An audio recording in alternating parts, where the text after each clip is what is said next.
On va quitter LOL. Explication de la crise actuelle.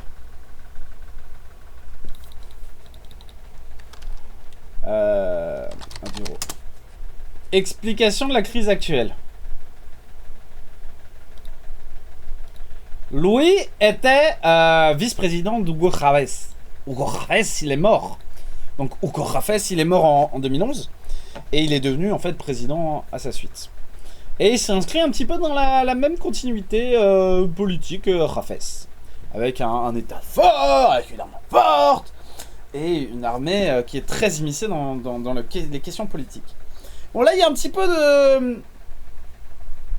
Dans la République bolivarienne de Venezuela, il y a un petit peu de contestation là, depuis 2014, où démocratie, tout ça. Il y a eu des morts pendant ces manifestations 2014-2017. Il y a eu 112, 114 morts pendant ces protestations, principalement du fait de la garde nationale, mais il y a aussi des policiers de la garde nationale qui sont morts. Et à lui, là, qu'il a dit... Outre les solutions diplomatiques que nous envisageons, c'est pour la démocratie, une meilleure répartition des richesses, etc. On va peut-être éviter de... Voilà. Et il a dit, outre les solutions démocratiques, qu'est-ce qu'il a dit très exactement? Il a dit, citation, attention,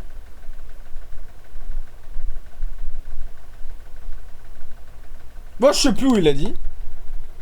Voilà. Ce régime est inaccessible. Les États-Unis se tiendront aux côtés de l'opposition qui se bat contre la tyrannie jusqu'à ce que le Venezuela restaure une démocratie prospère et pacifique. Nous avons de nombreuses options pour le Venezuela, y compris une possible option militaire si nécessaire. Trump, il s'est laissé pousser des couilles. La semaine dernière sur la scène internationale, où il a dit la Corée du Nord, on va l'envahir. On va leur taper dessus. On va taper sur le Venezuela. Et il a dit, une solution politique et militaire est envisagée au Venezuela. Et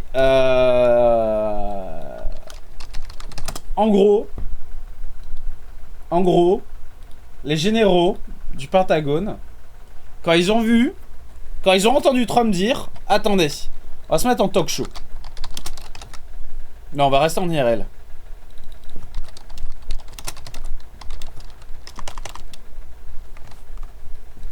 Quand il a dit, nous avons une solution militaire pour le Venezuela, il y a le Pentagone, il a lâché un Issou. Il y avait Ricitas qui était en PLS.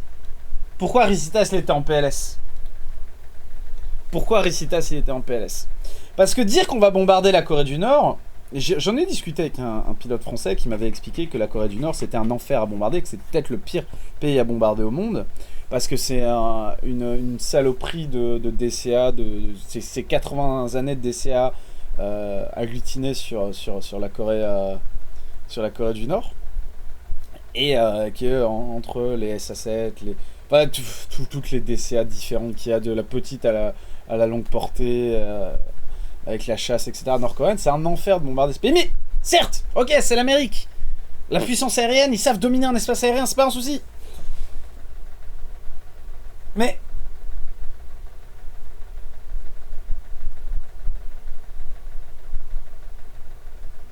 bombarder la Corée du Nord, c'est une chose. Bombarder la Corée du Nord, ça passe. Ah, celui qui parle au dauphin, il serait sorti en PLS. Mais bombarder le Venezuela, c'est pas du tout le même délire. Le Venezuela, c'est pas la Corée du Nord. Et menacer le Venezuela de la même manière qu'on menace la Corée du Nord, c'est une très grosse erreur. Très très grosse erreur. Et c'est pour ça que les généraux du Pentagone, ils sont fait Issou. Et ils sont empressés de faire un... C'est quoi le bruit de moteur? C'est mon ventilateur, si t'es pas content, c'est pareil. Ils sont empressés de dire Issou et que, en gros, ils allaient...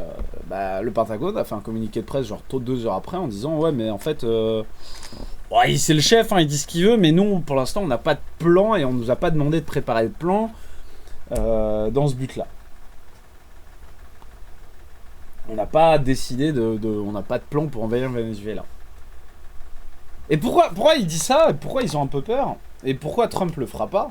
Ou alors s'il le fait, c'est un très très très très gros con. Parce que l'armée du Venezuela, c'est pas l'armée nord-coréenne. L'armée nord-coréenne, ok, regardez, on prend la Corée du Nord. On prend la Corée du Nord. On prend la population nord-coréenne.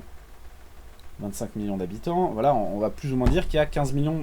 Sur 25 millions d'habitants, il y a 15 millions, 20 millions de militaires. Pourquoi? Parce que en Corée du Nord, tout le peuple est militaire. Tout le peuple est soit dans l'armée, soit dans la réserve, soit dans la garde nationale, soit dans la milice. Et les enfants, même eux, sont militarisés. Mais là où c'est très différent, c'est que c'est un pays qui n'a pas d'argent. C'est un pays qui a de très petits moyens. C'est un pays qui a une armée à la ramasse en termes d'armée terrestre. On va regarder rapidement. En général, sur la Corée du Nord, c'est bien parce que ça prend le CIA World Book.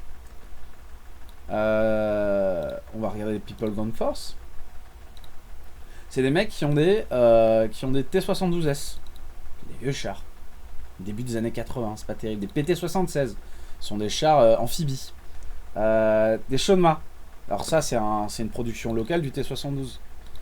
Qu'est-ce qu'ils ont d'autre? T-62, T-55, T-60, type 59 chinois. BMP-1, BTR-152, c'est d'Alftrak. Hein, ah non, c'est des BTR dégueulasses. BTR-50P, BTR-60, BTR-81, ils en ont quelques-uns qu'ils ont achetés à l'Ukraine, c'est vrai. Type 55, c'est marrant parce que ces photos-là, quand vous les voyez là, ces photos-là, cette photo-là, c'est un musée en Israël. C'est un musée du blindé en Israël. Toutes ces photos-là. C'est un pays. Bachar tient toujours avec des T-72 et des BMP. Oui, mais Bachar, il affronte pas les États-Unis. Je te parle d'une guerre États-Unis, là. C'est un pays qui a pas de moyens pour s'équiper. Qui est... doit tenir avec... Bon, ils ont, tu vois, c'est ça. Quand je vous parlais de la DCA, c'est du SA-7, du SA-16. Des aides dessus dans tous les trucs. C'est un pays qui doit se servir pour son armement de type 56, de type 63. Ce sont des Kalachnikov fabriqués par la Chine. Des vieux Norinco. Qui sont réservés aux forces spéciales. Type 58, type 68, type 88. Type 88, c'est une production locale de type 68, c'est une AK-74. Norinco, c'est des M4 chinoises qui ont été vendues à la Corée du Nord pour équiper les forces spéciales. L'armement et faire la guerre à la Corée du Nord, c'est pas le même délire que le faire au Venezuela. Pourquoi? Parce que le Venezuela, en termes militaires, c'est la Corée du Nord avec de l'argent. On parle de 30 millions d'habitants. Je ne sais pas combien il y a d'adultes, je vais dire qu'il y a 20 millions d'adultes. Et ben, le Venezuela, c'est 20 millions de soldats. C'est 20 millions de soldats avec des moyens. Explication. Le Venezuela... On va aller voir gentiment les forces armées vénézuéliennes. Hein. Dire qu'on envahit... C'est un pays qui est militarisé de A à Z. C'est un pays où le gouvernement est militaire. C'est un pays où, quand il y avait encore que 2 millions d'habitants, il y avait déjà 5000 généraux et colonels. C'est un pays où il y a tellement de militaires que tu te demandes s'il y a des civils dans le pays. Quand je vous dis qu'il y a 20 millions de militaires, pourquoi? Parce qu'au Venezuela, il y a plusieurs organes.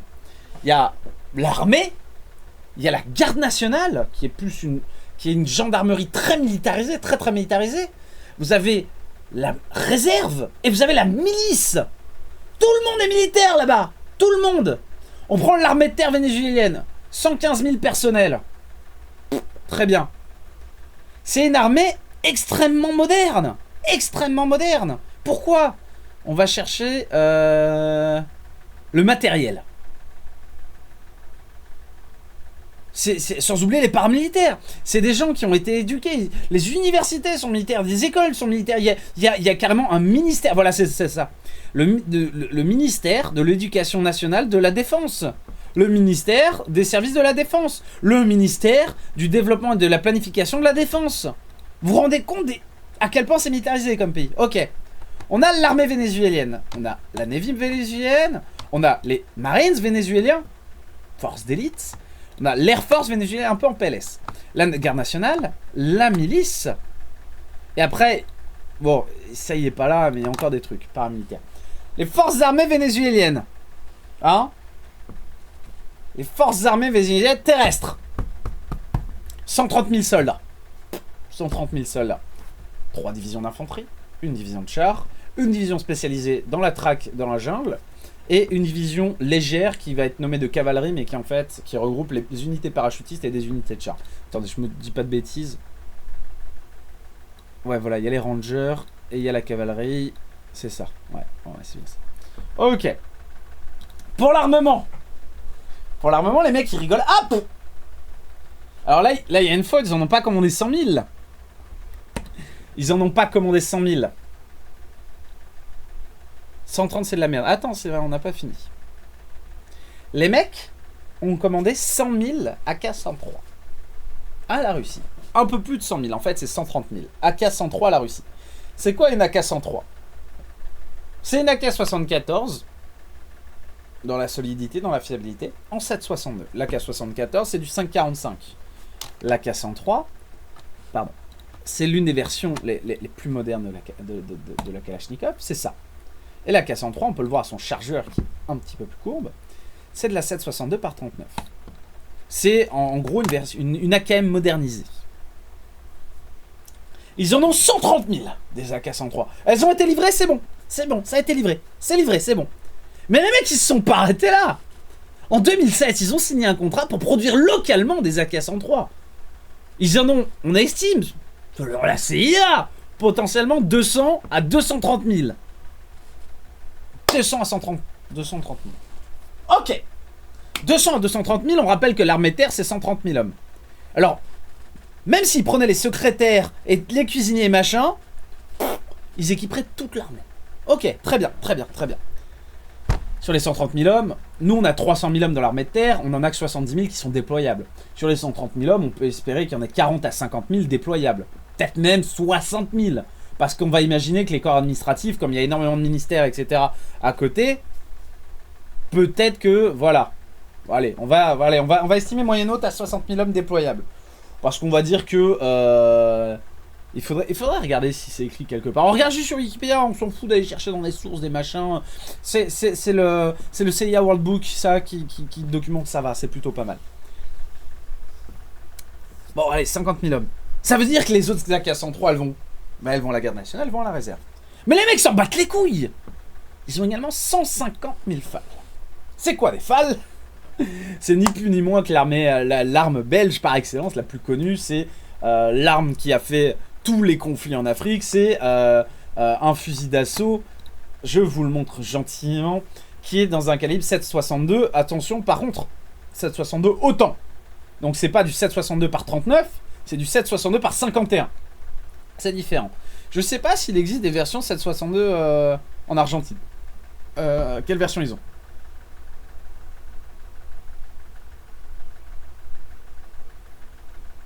Bon, je sais pas. J'ai pas... Voilà.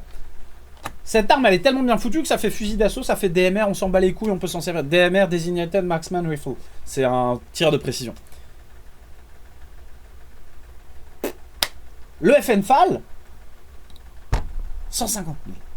On rappelle que toute l'armée de terre est déjà équipée d'AK-103. Donc 150 000 pour la garde nationale. On regardera les effectifs de la garde nationale juste après. Qui veut dire que même la réserve, même les miliciens ont des FN-FAL. On rappelle, Corée du Nord, ils ont des AK-74, des AKM, et après, pour la réserve, ils ont des Mosin Nagant. Hein, c'est un bon petit fusil à verrou, là, hop là, de la Seconde Guerre mondiale. Ils ont une version 5.56 NATO, entre autres. Oui, mais ça, c'est pour... c'est une autre version qu'ils ont essayé, qu'ils n'ont pas gardé. Et finalement, les Marines vénézuéliens ont changé leur FAL par des M16A2. Les mecs, pour leur armement, déjà individuel, AK-103 et Fenfal, pour tout le monde. Dieu a dit, lève-toi, prends une arme et marche. L'AK-103 pour tous. FN Minimi, FN Mag, M60. Là, on part sur les armes d'appui au sein du groupe de combat. La M60, la FN Mag sont des armes en 7,62. La FN Minimi, c'est une 5,56. Ces deux armes-là, on les a dans l'armée de terre en France, et ça, on en a même eu à une époque. On s'en sert plus. Là, on a fait que l'armement des troupes. On n'a pas parlé des armes de bord pour les mecs, P90, MP5, Uzi, Glock 17, parce qu'on s'en bat les couilles, équipons nos gars avec des forces spéciales. Pour les DMR, les mecs s'en sont battus les couilles. C'est un contrat qui a été signé en 2008 et qui s'est étalé jusqu'à 2010. Ils ont acheté des SVD. Et ils ont dit on en achète 5000. Et puis ils ont payé, ils ont annoncé 5000 pour un montant qui dépassait largement les 5000 Dragunov, les SVD. Les mecs en ont 15 000. Les mecs s'en battent les couilles. Les mecs sont ultra équipés. Et alors là, c'est là qu'on part dans le... Hein, on arrive dans les missiles. On arrive dans le missile. Et c'est la très très grande frayeur de... Ah, j'ai fermé Ricitas. Ok, on a fermé Ricitas. C'est la très très grande frayeur des généraux américains et même de à peu près tous les experts en sécurité internationale. C'est les IDLA.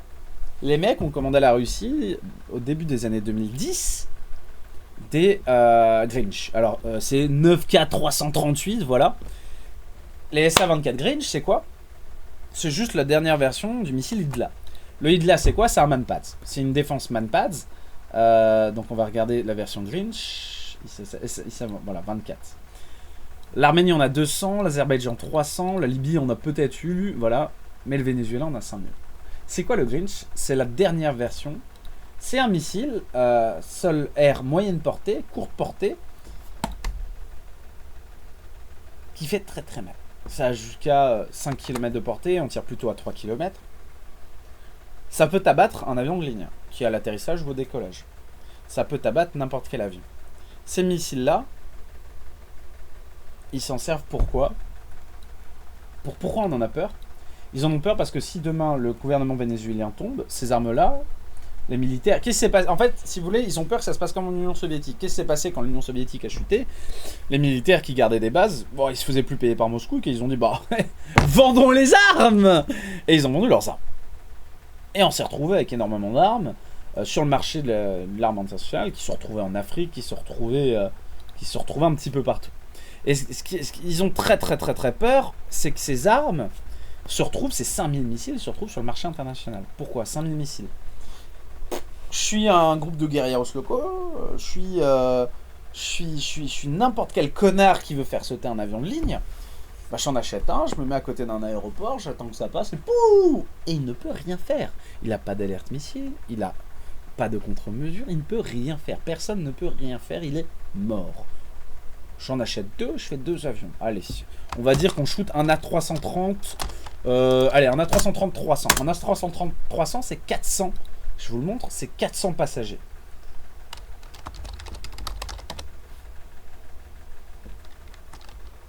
C'est 440 passagers. Voilà. Dispose de 440 sièges. A330-300. C'est quand même les plus connus. Ok.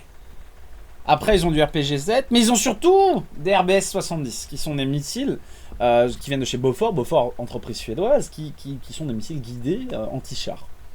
Ah oui, les versions des SVD, c'est pas les versions bois, hein, c'est les versions polymères, hein, bien évidemment, avec les nouvelles PSO, etc.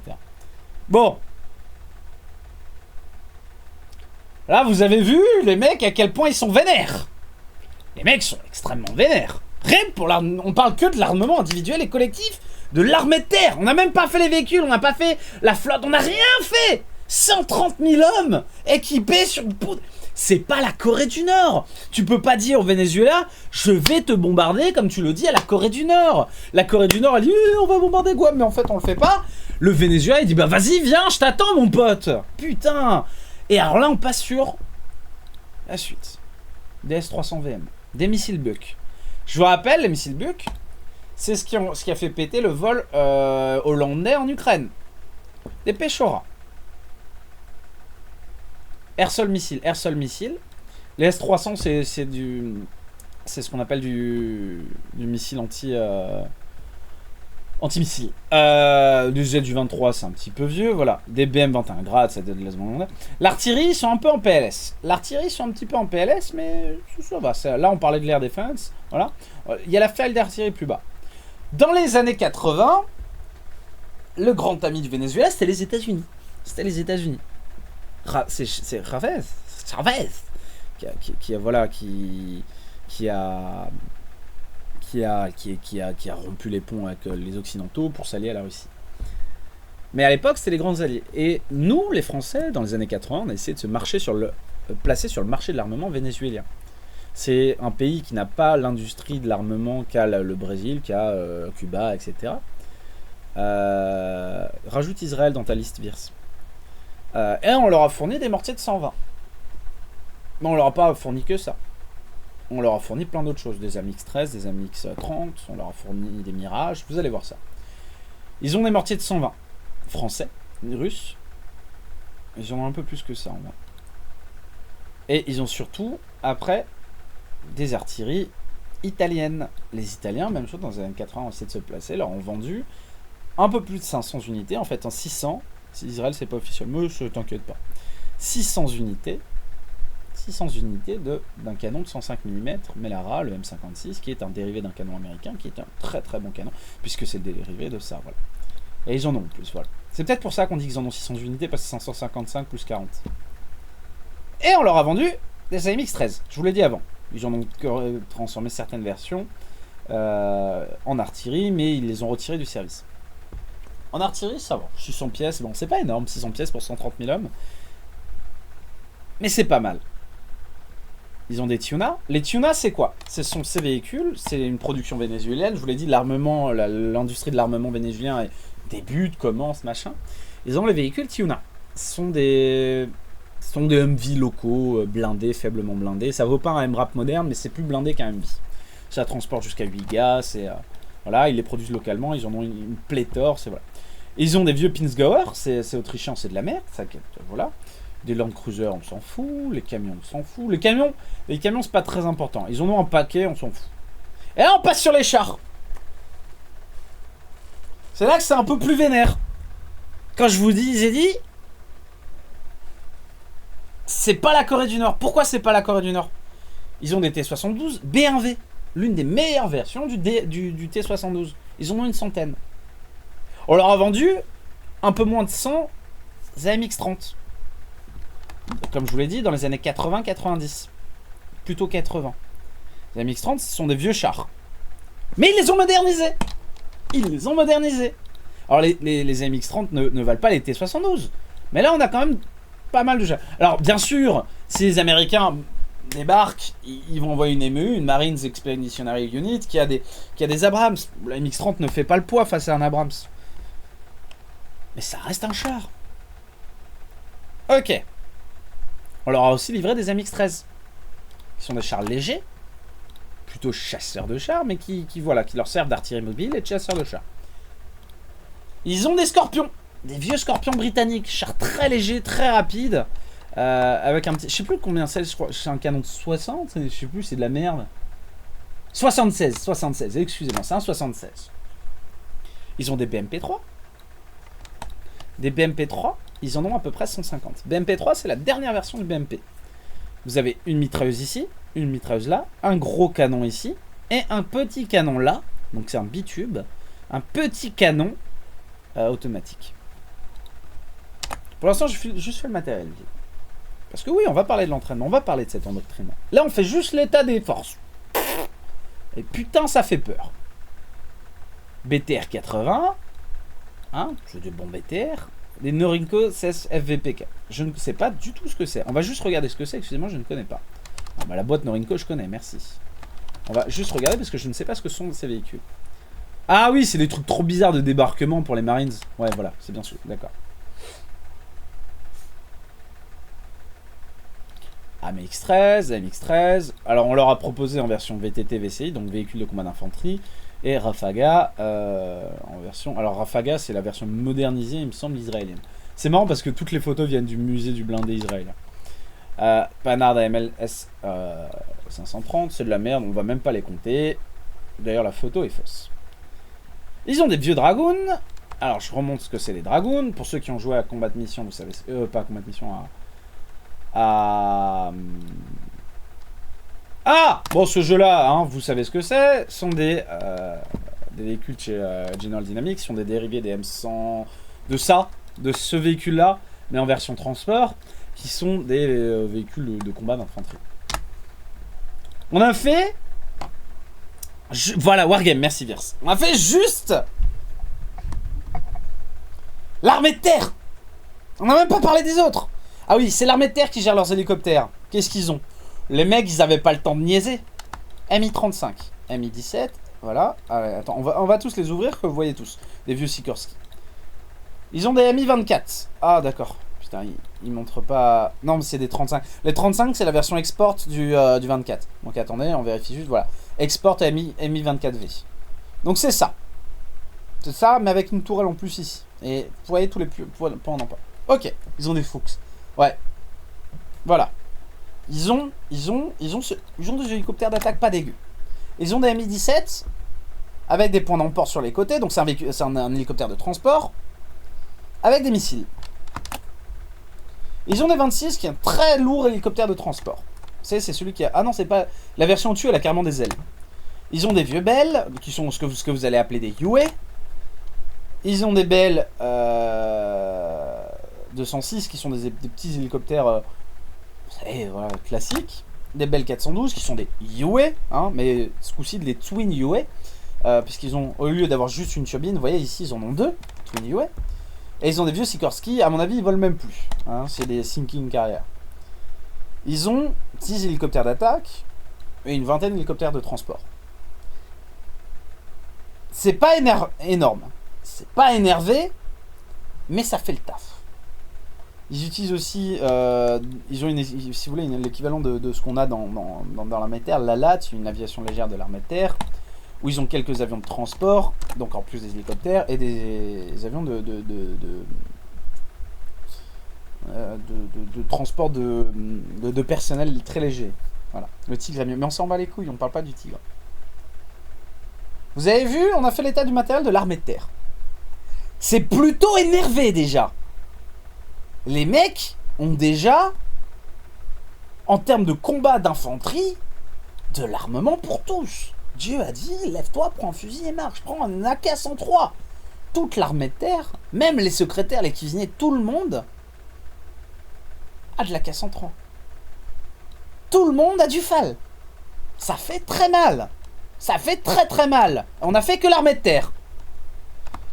Ils vont être en sueur, les généraux américains, quand ils vont devoir faire un plan d'attaque de ça.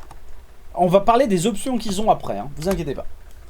Il y a la Navy vénézuélienne. La flotte vénézuélienne, c'est une petite flotte, c'est ce qu'on va appeler une flotte... Vous savez, dans la marine, quand on parle en stratégie, on parle des Blue Navy.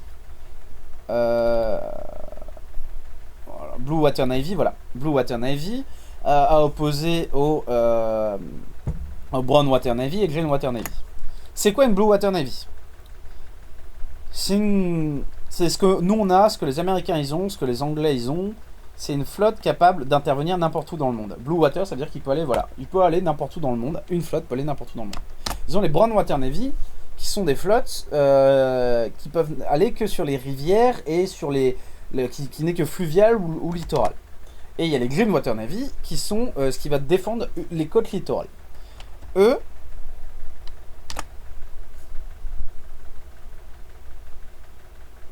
ils n'ont qu'une Green Water Navy.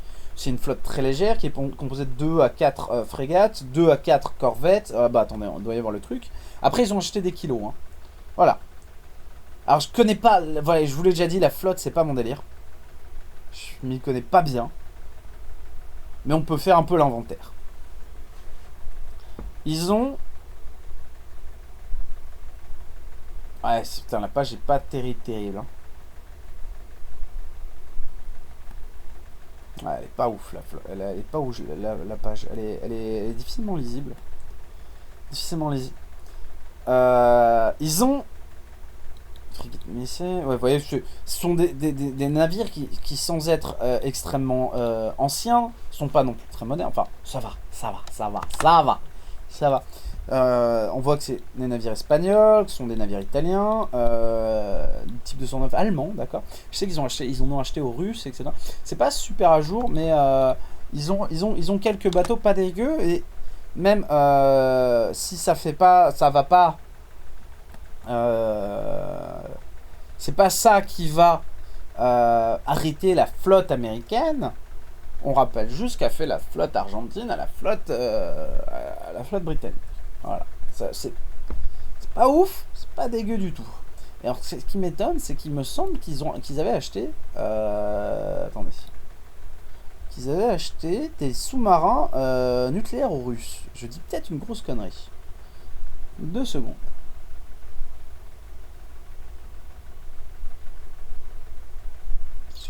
Ah oui, ça c'est... Voilà, c'est là. Alors là, c'est génial. En 2007, ils ont acheté aux Biélorusses. Et Igor Rafes l'avait dit. Pour 20 et quelques millions de dollars. Il avait dit... Non, on va acheter des kilos. Ouais. Il avait dit... On va acheter tellement de JVN, mon pote, qu'on pourra en mettre sur chacun des fusils de l'armée vénézuélienne. Ils ont acheté tellement de JVN qu'ils peuvent en mettre. En France, on n'a pas de JVN, on a très peu de JVN qui se mettent sur les armes, et c'est grâce au système félin qu'on a des fils FIR qui se mettent sur les armes. Avant, on n'en avait pas. Enfin, on en avait, mais c'est très limité, très réservé. Les mecs s'en est battu les couilles. Il a acheté pour 20 millions de JVN, livré par la Biélorussie, et pour chaque fusil, des JVN modernes. Alors, c'est ça qui voilà. Ah oui, voilà. Non, il voulait acheter 5 kilos et il les a pas achetés. D'accord. Et finalement, il en a loué 4. Finalement, il en a loué 4. D'accord. Je suis pas sûr d'avoir bien compris. Bon, c'est pas grave. La flotte sont... Voilà. Les Marines vénézuéliens. C'est une division de Marines. On parle de combien de personnel? 11 000 hommes. J'allais dire 9 000. Division. Répartie en 1 brigade, 2 brigades, 3 brigades, 4 brigades, 5 brigades, 6 brigades, 7 brigades, 8 brigades, 9 brigades de combat. Leur brigade, c'est pas comme nous, c'est pas 2 régiments, c'est 2 bataillons. Bon, après, c'est bataillons plus haut. 11 000 hommes. Ils ont, parmi le meilleur équipement et le meilleur entraînement de l'armée vénézuélienne. La page est dégueulasse. Je peux vous dire qu'ils ont le meilleur armement. On va regarder. Hein. Marine Vénézuélienne Marine Corps. Non. J'ai pas mangé, les gars. On va franchement à bouffer aussi. Oh, mais il n'y a pas de R. Vénézuélienne. Voilà. Marine Corps.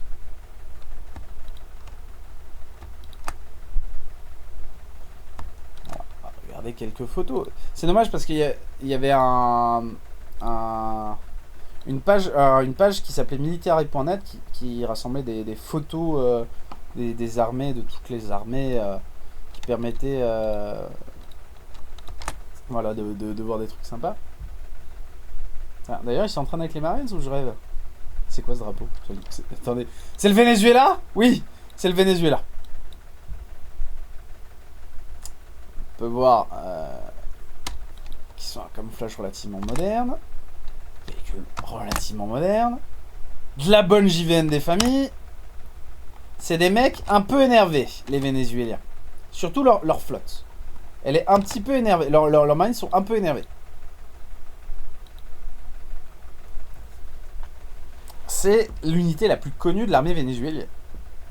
C'est des types, c'est 11 000 types et femmes qui vont, si le Venezuela est attaqué, opposer une résistance assez énervée. Ça va faire mal. Après, on a la guerre vénézuélienne. Alors là, on est un petit peu comme sur l'armée, la flotte. On est sur une armée qui est un peu en PLS. Ils ont du Sukhoi Su-30. Ils en ont des bons. C'est des Su-30, c'est de très bons appareils.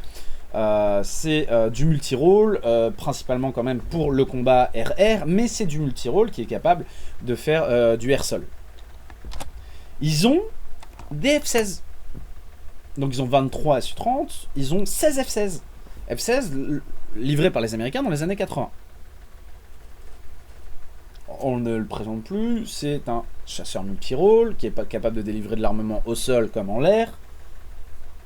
Ça tape pas mal. Ils ont des Falcon 20. Ils ont des Falcon 20 qui sont des avions de guerre électronique de W comme c'est écrit.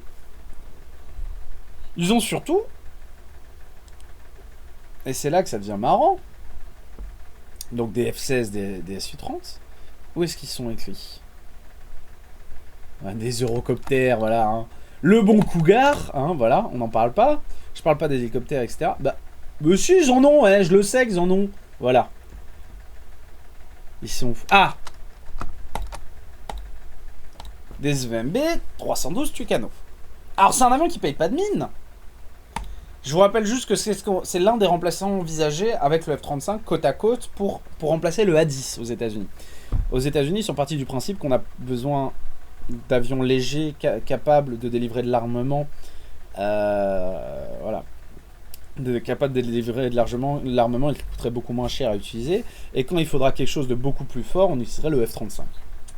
Le Tucano est un avion léger, d'entraînement certes, mais capable d'emporter de l'armement.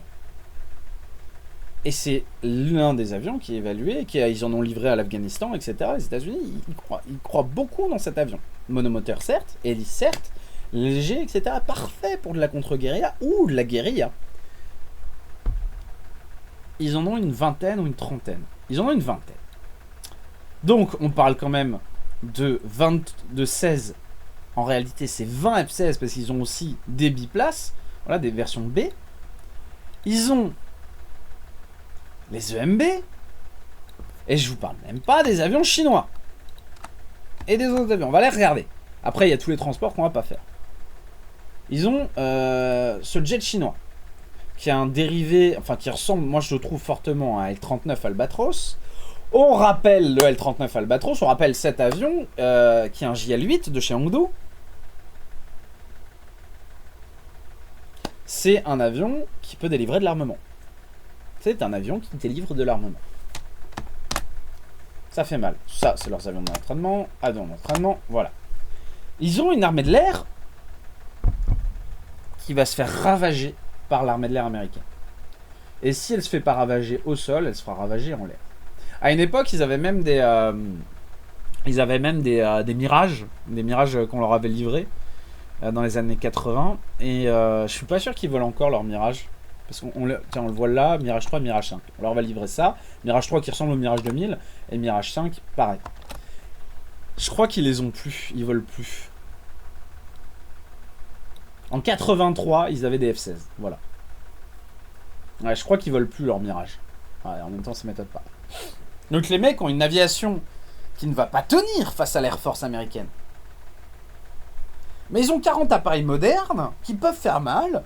Ils ont un peu plus. Ils ont 45 appareils modernes qui peuvent faire très mal entre les Su-30 et les F-16.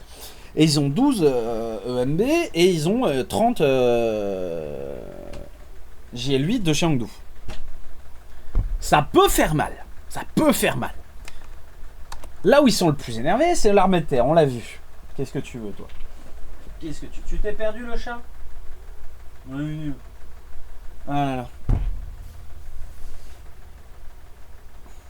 On le rappelle, l'armée de terre, on l'a fait 130 000 hommes, extrêmement bien équipés.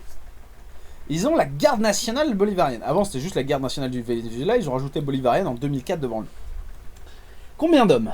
Regardons l'effectif de ces hommes. Alors, la garde nationale bolivarienne, je crois que c'est 300 000 hommes. Je crois, je vais peut-être dire une bêtise. Non, 38 000. Non, il y a un souci. Puisqu'il en voulait 400. Il en voulait un demi-million. Ah, je confonds peut-être avec la réserve. Attendez.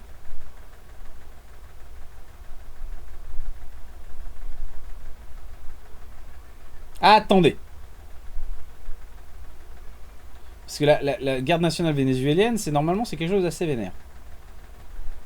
Ah bon non, j'ai rien dit, c'est 30 000. Non, je confonds avec la milice et la réserve.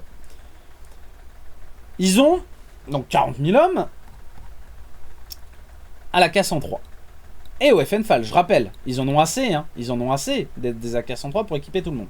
Donc juste avec les AK-103, ils ont la possibilité d'équiper la garde nationale et l'armée de terre. Non, pas du tout, hein, belge, je sais trop bien à quoi je veux jouer. La garde nationale, vous la voyez souvent en ce moment, c'est ce qui est écrit GNB. Hein, c'est Garde nationale de Bolivarienne. Ce sont une unité de militaires, mais qui ont des pouvoirs de police, qui sont assez proches de la gendarmerie. Et qui ont pour mission en ce moment de réprimer, vous le savez, les manifestations. C'est quelque chose d'assez léger, qui ont des AK-103, des FNFAL, ils ont des... Bon, ça c'est pour les missions de police dans les aéroports, les G22. Ils ont également des mortiers, ils ont également des mitrailleuses, etc. Ils ont aussi des blindés. Puisqu'ils ont cet équivalent, ils ont des Norinco. Norinco, toujours marque chinoise, c'est des VN4. Sont des véhicules blindés, légers, qui vont servir de maintien de l'ordre, mais qui peuvent aussi servir de transport et de combat. C'est assez énervé. Ils ont une aviation, mais ce sont des avions très légers, des Beechcraft, etc. Enfin, c'est de la merde, voilà, on s'en fout. Et ils ont quelques hélicoptères, des vieux Jet Ranger. Donc on parle de 40 000 hommes qui sont assez forts pour maintenir... qui servent de gendarmerie, qui servent de police anti-émeute. C'est eux hein, qu'on voit... regardez, quand on voit IED Venezuela. En ce moment, c'est très à la mode. Regardez. Donc vous voyez, ces mecs-là à moto, là, par deux, ils font du maintien de l'ordre à moto. Je vous rappelle quand nous, on a fait du maintien de l'ordre à moto, il y a eu des morts à Paris. Ils font du maintien de l'ordre à moto, il se passe un truc, ils sautent sur tout le monde, ils tapent tout le monde. Et le nouveau délire des Vénézuéliens, c'est de faire ça. Alors, j'avais pas vu, mais j'ai mon ampli qui est allumé. Je vais juste l'éteindre. Ça évitera l'écho, voilà. Hein, on regarde ce qu'ils font. Ça, c'est le nouveau délire des Vénézuéliens. C'est de faire ça, là. Regardez bien.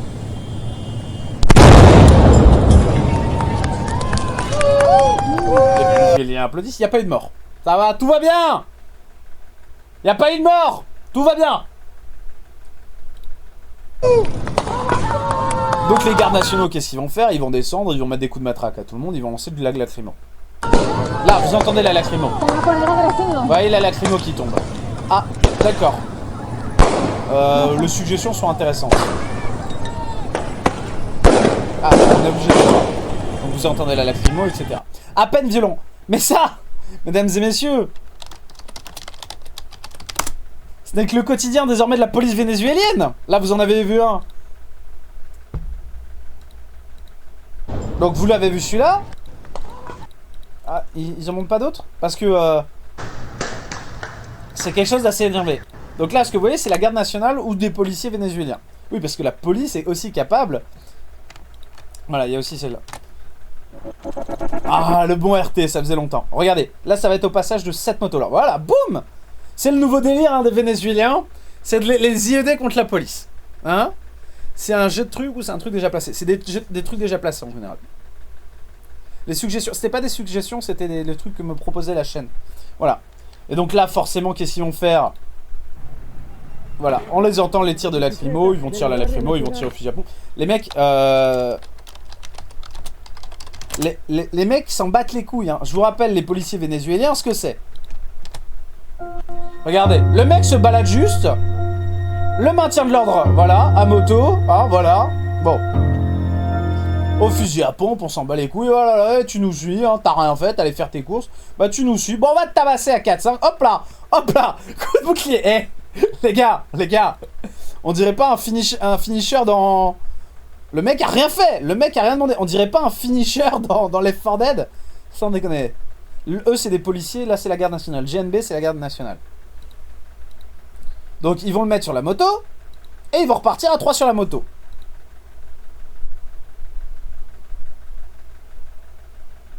Le mec est autiste. Le mec est pas autiste.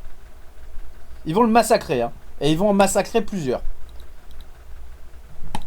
La garde nationale, hein. Donc là, je vous présente la garde nationale bolivarienne, hein. Voilà.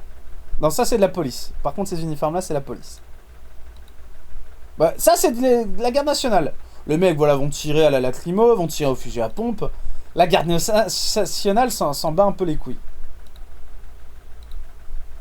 Voilà, les gardes nationales PNB, hein. Ils sont bien équipés, devinez qui les a entraînés. Voilà, regardez ça. Allez, les Bandorinco, tout ça. Non, il est pas autiste, bilan. Enfin, il y a rien qui prouve qu'il est autiste. Personne n'a jamais dit qu'il était autiste. Je l'avais vu aux infos. Enfin bon. Voilà, le bon petit lance-grenade lacrymogène, hein, sur les Norinco. Voilà, hein, voilà. Et à moto. Et on fait le maintien de l'ordre à moto. Donc, la garde nationale vénézuélienne, c'est 40 000 hommes qui s'en battent les couilles. Ils te massacrent, ils te finissent au bouclier. C'est pour faire une idée. Là, c'est au bouclier, très bien. Vous allez dire, mais ils font quoi contre les Marines américains avec leur bouclier? Mais ils s'en battent les couilles. Ils ont pas peur. Ils sont ouf, ils sont malades dans leur tête. Les mecs, ils s'en battent les couilles. Et devinez quoi, là, ils sont au bouclier. Imaginez qu'on leur donne des AK-103, bordel. Des AK-103. Les mecs sont énervés. Les mecs sont extrêmement énervés. Ils sont 40 000. À rajouter aux 130 000 de l'armée de terre. Et alors là, on passe au... la milice vénézuélienne. Actuellement 380 000 hommes. But de notre grand président, voilà, c'est d'être à 500 000 personnels. Ces mecs-là, ils sont équipés de quoi? Ils ont quoi comme armement? Alors, est-ce que sur la page française, ils vont vous montrer? Non. Là, on parle de la milice. Ah oui, quand je vous ai dit l'armée de terre, les 130 000 hommes, c'était... l'armée de terre, les 130 000 hommes, c'était sans compter la réserve. La milice, qu'est-ce que c'est? Qu'est-ce que c'est la milice? C'est une unité de défense c'est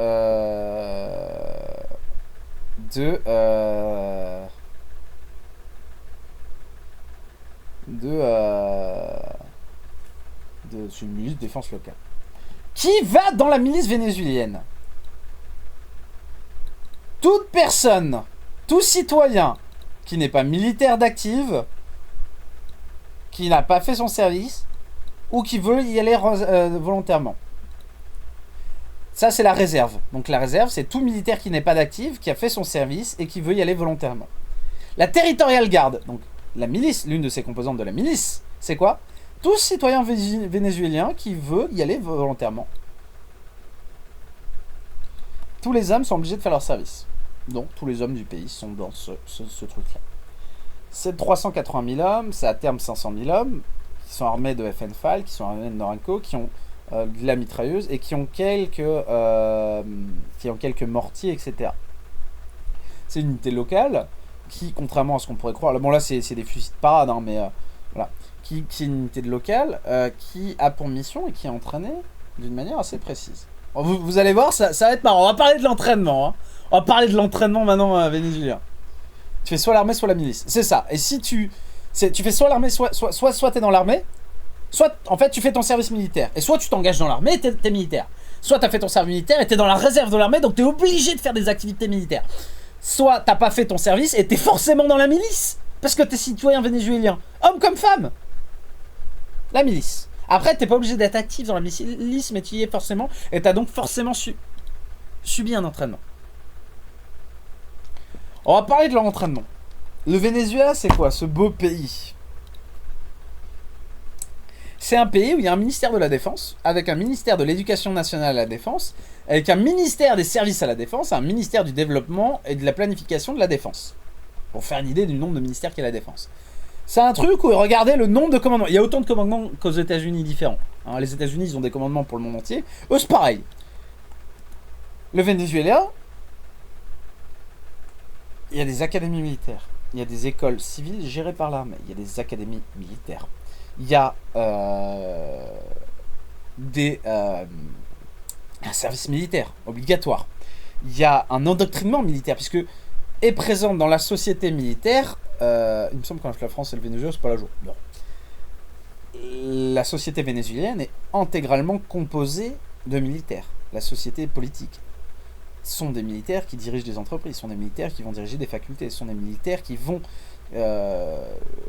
diriger certains organes de presse, etc. Les militaires sont présents partout. Donc vous avez des académies, des universités, des écoles militaires ou militarisées. Vous avez des pensions militaires. Vous avez une doctrine militaire. Et alors là je vais juste vous montrer un truc assez génial. Venezuela, j'ai fait un stage là-bas car la France avait fait un échange entre nos deux armées. On a fait que 2 échanges avec eux et c'était pour l'école de combat en jungle. Le Venezuela, extrêmement... Et on a fait des exercices communs par contre. Avec les Marines et l'armée de l'air. Le Venezuela, c'est un pays qui est extrêmement militarisé. Pour vous faire une idée, je crois que c'est écrit ici. Où est-ce que c'est écrit? Pour faire une idée à quel point les mecs sont énervés. Non, je crois que c'est dans la page de l'armée de terre. Ouais, voilà, c'est ça. Mais t'étais pas dans l'armée de l'air, Paluche? En plus, on a que 2 gars qui sont allés au premier stage. C'était un capitaine et un sergent-chef ou un adjudant de la Légion étrangère. Attendez. L'armée vénézuélienne. Voilà, je crois que c'est là. Je crois que c'est dans la partie histoire de l'armée du Venezuela. C'est ouf. Je sais plus où je l'ai lu. Mais en gros, à leur indépendance, quand ils avaient encore que...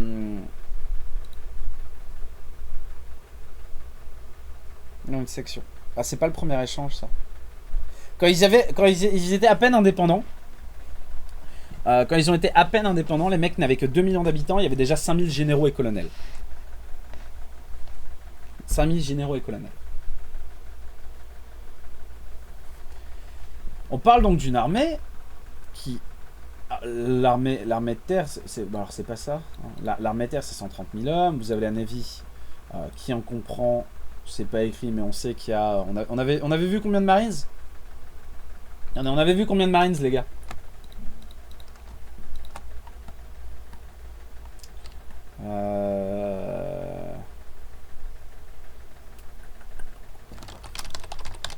Voilà, c'est...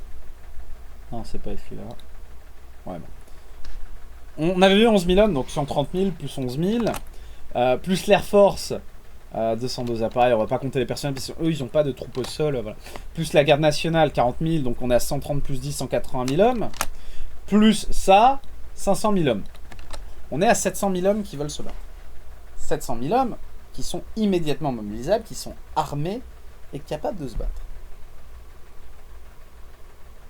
700 000 hommes qui ont des AK-103, qui ont des FN-FAL, qui ont des armements parfois plus anciens, mais qui ont surtout une volonté pure et dure de défendre leur pays. État complètement fanatisé autour de l'armée, puisque l'armée, c'est le Venezuela. Le Venezuela, c'est l'armée.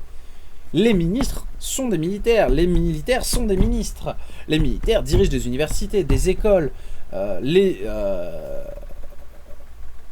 Si, j'ai vu, Captain Benoît, je sais lire. Les militaires endoctrinent le peuple. Je sais pas que tout le monde veut, voilà.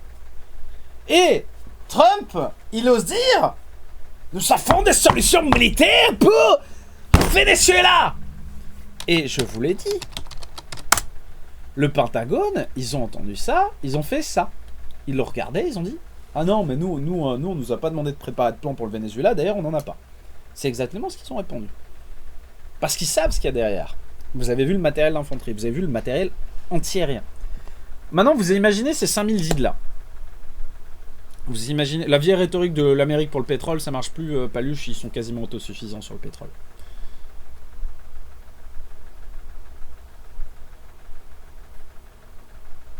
C'est pas la supériorité numérique, je la brioche. C'est 5000 zids là qui vont empêcher de déployer tes Apaches comme tu veux. Ou tes Cobras, des Marines. C'est 5000 zids là qui vont t'empêcher d'envoyer tes A10. C'est 5000 zids là qui vont donc ruiner ton support aérien. Donc, pour aller détruire les chars, les T-72, les AMX-30 vénézuéliens, tu dois utiliser tes Abrams. Donc, tu dois t'exposer dans des rues. Parce que les Vénézuéliens, ils sont pas cons, ils vont pas faire ça en plaine. Donc, il faut t'exposer dans les rues. Donc, il faut t'exposer à 700 000 hommes qui sont prêts à se défendre avec de l'armement artisanal ou avec du vrai armement. Pourquoi t'as fait l'accent allemand quand t'as imité Trump? Trump, il s'est réveillé un matin, il a dit « Ouais, le Venezuela, nous avons des solutions de vous faire parler !» Non. Non. L'armée irakienne. Non, parce que... Alors, la problématique des armées arabes, si vous voulez, on le fait après. On peut menacer la Corée du Nord. Parce qu'ils n'ont pas, pas le moyen de nous attaquer. De riposter. Et quand je dis nous, je parle des États-Unis. On peut pas menacer le Venezuela comme ça. On peut pas. C'est juste infaisable. Trump, il s'est mis dans une merde en disant ça. Et c'est pour ça que le Pentagone, une heure après que Trump ait dit « Oui, on a des solutions militaires pour le Venezuela », le Pentagone, il a répondu « Ouais, non. Non, non, nous, on n'a pas prévu de plan et on nous a pas demandé de préparer de plan. » Allez, Sylvain, même chose, le petit ban. La problématique des armées arabes, c'est qu'ils sont arabes. Ouais, mais non, non, Sylvain. Allez, tu manges... Tu manges combien time out, tu vas te time out 100 minutes, ça va te calmer. Time out, Sylvain. On reste dans le respect. 200 secondes. Je sais pas combien ça fait 200 secondes. Voilà. Je m'en fous que vous soyez seul, les gars. Ah, moi tout seul aussi. Tu reprends 10 minutes. Moi tout seul, ça t'a pas suffi la première fois. Allez, 10 minutes. Je vous expliquerai comment marche l'Irak, l'armée irakienne et comment elle a marché après. On peut pas menacer le Venezuela comme on menace la Corée du Nord. 300 secondes, 5 minutes. Ouais, bah c'est pas grave, il a pris 200 secondes. Moi tout seul, il en a pris 600. Trump, il a menacé le Venezuela. Et a dit voilà, on envisage une solution militaire. Le Venezuela s'en bat les couilles. Qui viennent. Ils ont les moyens de vous faire parler. C'est une vraie connerie. Ils ont une armée de l'air qui a du matériel qui est pas dégueu. On rappelle, hein, des Sukhoi, des Su-30. Ils ont des F-16. Ils ont une armée de terre très bien entraînée. Avec du très bon matériel. Ils ont des Marines, l'élite, excellent. Alors, je vous ai dit, voilà, je vous ai parlé de l'entraînement du matériel vénézuélien. Si aujourd'hui, Trump, il envoie des troupes aux États-Unis, il va envoyer ce qu'on appelle une MEU. Qu'est-ce que c'est une MEU? On va chercher dans les homonymes. Ok, on va chercher. Il va sûrement envoyer ça.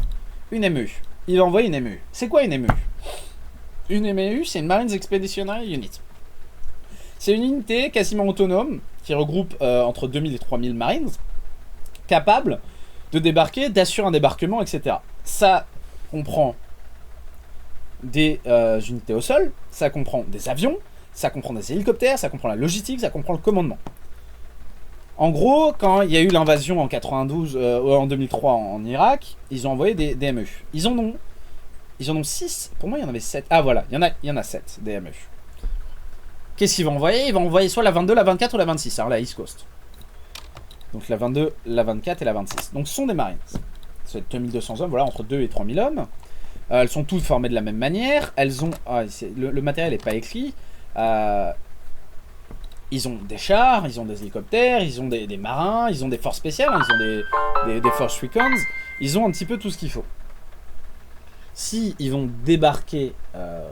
ici, ils attaquent le... Je parle juste de la possibilité, je parle pas politiquement, hein, s'il le fait. Il envoie ses boys. Ces boys-là, c'est des Marines. Alors, on le reconnaît au trait. Les Marines, c'est des toughest. C'est des mecs vénères, c'est des mecs énervés. Bon, lui, il a une vieille IBA, donc c'est un ancien de la sienne. Son gilet, c'est de la merde, et en plus, il le porte ouvert. Lui, il a un gilet plus mal. Les Marines, c'est des mecs énervés. Avec de l'armement énervé. Mais ils sont 3000. Donc on peut pas en envoyer qu'une. Va plutôt falloir en envoyer... Regardez, voilà, c'est écrit le matériel qu'ils ont. Hein. Va plutôt en envoyer 2, peut-être même 3. Hein, des MEU. Qu'est-ce qu'il faudra envoyer? Il faudra envoyer au moins une flotte avec 1 à 2 porte-avions. Va falloir envoyer des forces spéciales. Alors ce qui est sûr, ce qui va intervenir, hein, ils aiment beaucoup y aller, c'est les Rangers. Les Rangers, ils adorent intervenir ils adorent intervenir en... Ils adorent intervenir... Putain, merde. Il est où le USA? Les Rangers adorent intervenir dans le coin. Je rappelle le SOCOM, ce que c'est. Le SOCOM, c'est l'équivalent de notre COS, c'est le commandement des opérations spéciales américain. Ça comprend les forces spéciales, les bérets verts. Ça comprend l'USASOC, donc c'est les hélicoptères des forces spéciales. Le 75e Rangers. Bon, ça compte pas vraiment. Les Delta. Encore des bérets verts. Ça compte pas. Le civil affaires, il compte pas. Ça, c'est une brigade de parachutistes dédiée au soutien. Ils vont sûrement envoyer les Rangers. Les Rangers, on rappelle, sont déjà déployés en Syrie, etc. Il y en a déjà pas mal. Les Rangers, aujourd'hui, c'est pas autant d'hommes qu'on veut. Ce sont des forces spéciales, certes, mais ça, si vous voulez, c'est à mi-chemin entre les parachutistes et les forces spéciales. C'est mieux que des parachutistes, c'est un peu moins bien que les bérets verts. Ils vont envoyer les Rangers, qui sont des mecs extrêmement bien entraînés, extrêmement bien équipés, qui font, on regarde tranquillement. On parle quand même de PVS-15, on parle de M4 en version 12 pouces, avec ANPEC, lampe, du bon vieux gilet des familles, de la PRC 152, il y a du bon matos. Il y a du très très bon matos, du Spectre en version DR. D'ailleurs, les JVM dans la lumière, tu dois mourir, mon pote. Ouais, c'est une photo mytho. On parle de très très bon matériel. Comment t'envoies tes Rangers? Comment t'envoies tes MEU? Donc le Venezuela. On rappelle à quoi ça ressemble.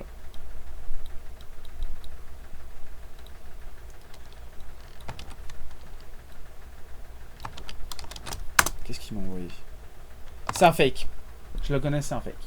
Ça vient d'une vieille blague et à la base c'est sur le Canada et les États-Unis. Le Venezuela, c'est ce pays. Grande façade maritime. Si tu veux débarquer, en général, il y a deux grandes villes. Il y a Maracaibo et Caracas. Si tu veux débarquer, tu vas devoir débarquer de ce côté-là, ou de ce côté-là, ou de ce côté-là. Là, tu peux pas débarquer en pleine jungle, tu peux pas débarquer sur Caracas. Ou alors faut être fou. Mais il va avoir besoin de 2 à 3 MEU. Bon allez, on va dire qu'on met une MEU là, une MEU là, et une MEU là. L'Air Force couvre tout. On parachute des Rangers un peu partout. Au mieux, il peut déployer 80 000 hommes. Peut-être même 100 000 hommes. Au mieux, il peut envoyer en une fois 100 000 hommes. Et encore, 100 000 hommes, ça veut dire racler le fond. 100 000 hommes, c'est ce qu'il y a eu en Irak et ce qu'il y a eu en Afghanistan. Bon, ça marchera même pas. Il peut envoyer au mieux 80 000 hommes. Ça ne tiendra pas une seconde. Le Venezuela, ce n'est pas l'Irak. Ce n'est pas la Corée du Nord. Tu ne peux pas attaquer ce pays. Ce pays est bien armé, est bien défendu, est bien entraîné. Est une plaie au niveau terrain. Je rappelle juste le terrain. De la putain de jungle! De la putain de jungle! Une montagne avec de la jungle! De la montagne avec de la jungle! Tu ne peux pas débarquer dans les montagnes! Qui veut débarquer là, dans les putains de montagnes? Tu peux débarquer par ici, tu peux débarquer par là, tu peux débarquer par là. Mais t'as de la jungle partout! De la jungle partout! Tu ne peux pas! Donc Trump, quand tu menaces le Venezuela, ferme ta gueule! Quand t'as une idée, ferme ta gueule! Ça ne marche pas! C'est pas possible! Ce n'est pas possible! Oh!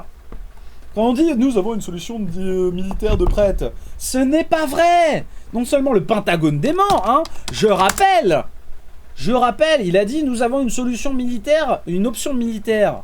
Et le Pentagone a répondu, il n'avait pour le moment reçu aucune instruction qu'on signe à ce sujet. Parce que les mecs, quand ils ont entendu ça, ils ont fait Issou! On veut pas y aller! C'est n'importe quoi! Aucune chance! Donc ferme ta gueule, Trump! Voilà. Problème suivant. Vous m'avez parlé de l'Irak. L'Irak, vous avez dit, c'est une armée moderne, ils étaient 500 000, ils avaient des bons chars, etc. Ce que je vais citer, c'est un problème des armées arabes des années 90 et 2000. C'est la doctrine de la peur. Comment ça fonctionne? Un commandant dans l'armée française, quelqu'un qui commande, donc un sergent, un lieutenant, un capitaine, un commandant, un chef, un adjudant. Dans l'armée américaine, dans l'armée anglaise, on lui dit sois un exemple pour tes hommes. Inspire-les. Sois leur frère, leur père et leur leader. Motive-les par l'exemple. Commande par l'exemple. Sois toujours le premier. Sois celui qui subit le moins pour que tes hommes subissent moins. C'est par l'exemple. En Irak, en 93, dans les années 90, dans les années 2000, le commandement se faisait comment? Le commandement se faisait par la peur. Sont des appelés, sont des hommes. J'ai un chat. Qu'est-ce que tu fais là? Viens. Ah.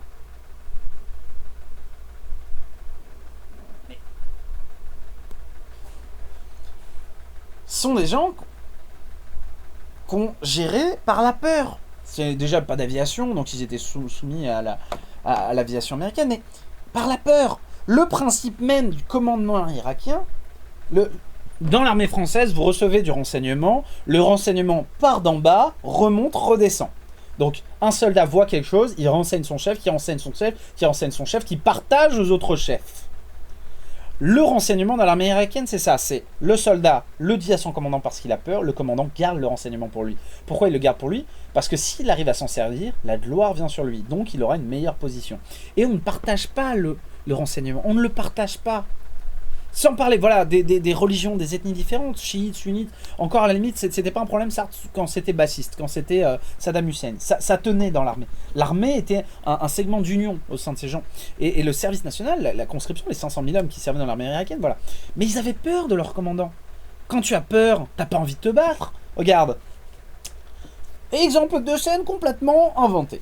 Je suis le lieutenant français avec mes 30 hommes. Nous nous battons contre 200 Américains bien énervés, des Marines bien remontés, qui d'habitude viennent du Kentucky, les mecs c'est des cow-boys, ils ont peur de rien. Ok. On leur tire dessus, je meurs, je suis le lieutenant, je meurs. On a tous été entraînés à l'armée française. Les mecs vont dire, putain, le lieutenant il est mort, vengeons-le, battons-nous, il est mort. Alors nous aussi on doit mourir pour tenir ce terrain, il a donné sa vie pour ça, on le fait. L'armée irakienne, c'est... On est 30, le lieutenant, je remeurs, hein, parce qu'à chaque fois c'est moi qui meurs, je meurs. Les soldats irakiens, ils font ça. Tirez pas. C'est bon, on se rend. Quand tu n'as plus ce truc pour te faire peur, je vous rappelle juste, voilà, Étoile est en train de l'expliquer. On rappelle ce que c'est l'armée française, la Légion étrangère, par exemple. La Légion étrangère, c'est tu n'abandonnes ni tes morts, ni tes blessés, ni tes armes. C'est le code du légionnaire. On le rappelle, la bataille de Cameroun, ils sont 100 légionnaires encerclés par des milliers de Mexicains, ils se battent jusqu'à ce qu'il n'en reste que 4 de valides. Seulement 4 hommes valides. Et les mecs disent non, on se rend pas. On se rend que si on a le droit de partir avec nos armes, nos blessés, nos morts.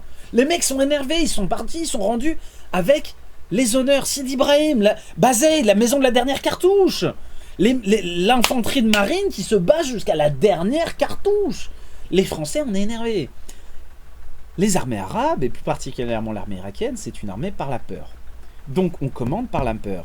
On fait peur à ces hommes, on les punit pour qu'ils nous obéissent. Ça ne marche jamais. Le renseignement dans l'armée irakienne n'est pas partagé. Il est gardé pour avoir un avantage personnel.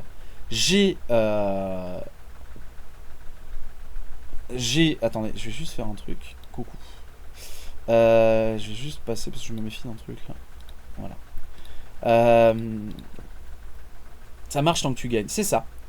La légion, c'est que chez les Français. Alors, il y a une légion française, il y a une légion espagnole, il y a un équivalent de légion en Russie, il y a des légions dans plusieurs pays. La légion étrangère, comme nous on l'a, il n'y a que nous et elle marche très bien.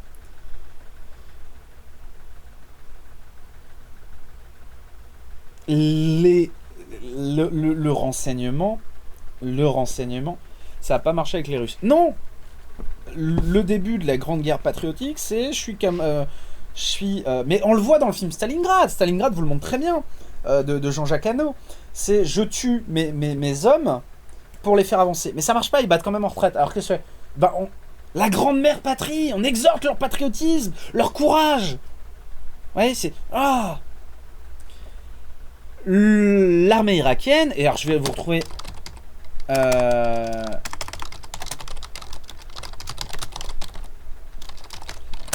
une vidéo très très intéressante qui avait tourné sur le Discord il n'y a pas longtemps. C'était une analyse des armées arabes. Je la retrouverai pas, à tous les coups je la retrouverai pas.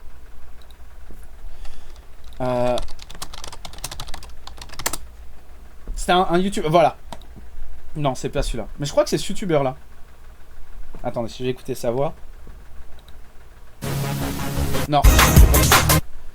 Ouais, voilà. Why Arabs Lose Wars. Et Arab armies have been armée, on va la regarder ensemble. generally ineffective in the modern era. Why this unimpressive record? Alors, La cohésion des unités. Among the most well-known arguments regarding Arab military ineffectiveness is the claim that their armies have been plagued by poor unit cohesion. Cohésion, nullissime. Cohésion parce que cohésion par la peur. Et ça ne marche pas. La peur, ça ne marche pas dans le commandement militaire.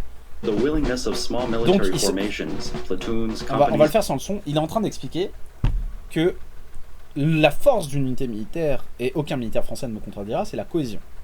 Plus il y a de cohésion, mieux ça marche. Et il n'y a aucune cohésion dans les armées arabes, parce que ça fonctionne par la peur. L'armée irakienne a toujours perdu ce conflit.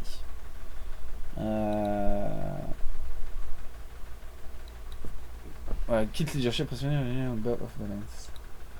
Cette vidéo est géniale, je vous la mets dans le chat. Cette vidéo est géniale. Je vous l'ai mis dans le chat. Le commandement dégueulasse. Les armées arabes fonctionnent par c'est assez tribal. En Irak, c'était une armée assez tribale. C'est tu es chef de telle tribu irakienne, je te donne donc le commandement de telle région militaire. Et donc, on perd une guerre parce que ce n'est pas zone mérite. Le leadership, très mauvais leadership. Et alors, c'est un moment, il parle du renseignement. Le commandement décentralisé. Ou le commandement décentralisé avec le partage du renseignement. Ce n'est pas le cas en Irak. Cette vidéo, c'est génial. Cette vidéo, elle est géniale. N'hésitez pas à regarder cette vidéo, c'est une tuerie. Elle vous explique très bien pourquoi les armées arabes perdent et pourquoi l'armée irakienne, quand je dis perdre, ça veut dire pourquoi l'Irak a perdu dans cette guerre frontale, pourquoi les armées arabes ont perdu contre Israël, pourquoi les guerres... pourquoi une guerre d'un pays occidental contre une armée arabe, ça n'a jamais fonctionné. Je parle pas de la Syrie, par exemple, aujourd'hui, etc. Et même pourquoi, ça marche même pourquoi ils ont perdu, ça marche même pourquoi ils ont perdu contre l'État islamique, l'Irak. Parce que le renseignement n'était pas partagé, parce que le niveau d'entraînement est dégueulasse au niveau des officiers, parce qu'on fonctionne par la peur, parce qu'on ne partage pas le renseignement, parce qu'il y a des questions... Voilà, l'information management. Ils sont déjà très mauvais pour rassembler du renseignement, mais ils sont encore plus mauvais pour le partager. Ils ne donnent pas l'information à qui en a besoin. C'est la base même. Donc maintenant, vous savez pourquoi l'armée irakienne, même si elle a du matériel moderne, ne pouvait pas tenir. Parce qu'ils n'avaient pas d'aviation, certes, parce qu'ils avaient un matériel un peu vieux, mais même à 500 000 contre 100 000, ils perdent. Pourquoi? Vous le savez. Partage du renseignement dégueulasse. Leadership dégueulasse. Entraînement dégueulasse. Fonctionnement par la peur. Zéro cohésion, zéro coordination. Donc...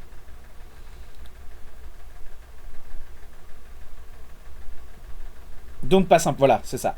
Les soldats arabes et les officiers ne passent pas l'information tout au long de la chaîne de commandement. Très peu d'informations remontent au commandement. Ils gardent l'information pour eux. Voilà, c'est ça. De l'information donnée au personnel ne repasse pas, ne remonte pas dans la hiérarchie.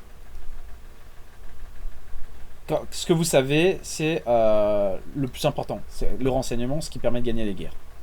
Dans le monde arabe, donc là on va juste parler de l'armée irakienne, quand un officier apprend quelque chose, il a plus de valeur que celui qui ne le sait pas. Donc, je suis lieutenant français, je sais quelque chose qu'un autre lieutenant français ne connaît pas, je lui apprends pour que nos deux unités travaillent mieux ensemble. Je suis lieutenant irakien, un autre lieutenant irakien ne sait pas quelque chose, je vais m'en servir tout seul et je vais attaquer tout seul sans l'autre lieutenant irakien, comme ça j'ai toute la gloire pour moi et je vais passer capitaine.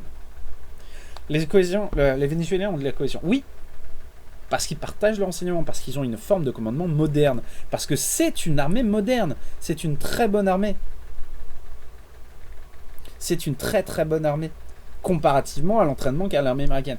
Donc, envahir aujourd'hui le Venezuela, ce n'est pas envahir l'Irak dans les années 2000. Il faudrait beaucoup d'hommes, il faudrait beaucoup de matériel, il y aurait beaucoup de morts. Beaucoup de morts. Je vous ai expliqué pourquoi les armées arabes n'ont pas tenu, je vous ai expliqué, on a fait un peu le tour de... Voilà, regardez cette vidéo, elle est vraiment excellente. C'est très intéressant.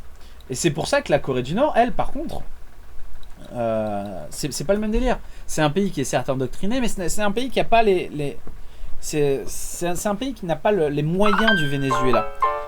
C'est un pays qui n'a pas les moyens du Venezuela.